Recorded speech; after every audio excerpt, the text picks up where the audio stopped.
Hello दोस्तों, नमस्ते, प्रणाम करती हूँ। मैं सुमित्रा यादव अपने यूट्यूब चैनल पे एक प्यारा सा माता रानी का पचरा गीत लेकर आई हूँ, जो शादी विवाह में गाया जाने वाला। इसको सुनना, लाइक सब्सक्राइब करना। मेरे चैनल का नाम है सुमित्रा सोहर 001 और मेरे फेसबुक पेज का नाम है सुमित्रा यादव यूपी 44।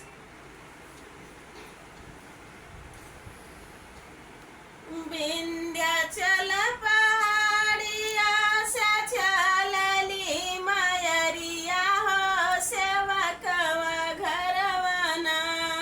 विंध्याचल पहाड़िया से चलली मयरिया हो सेवकवा घरवाना।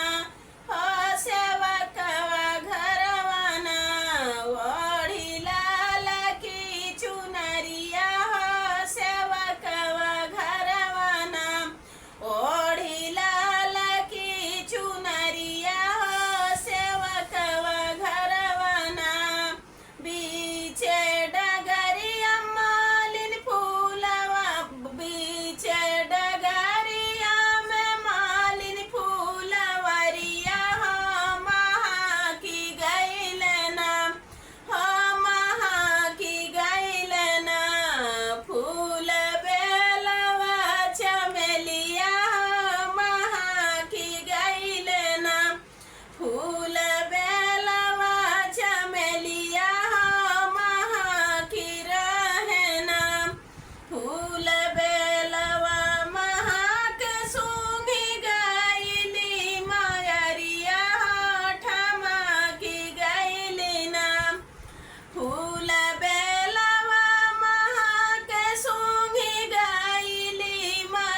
जय माता दी। गीत कैसा लगा कमेंट में ज़रूर बताना।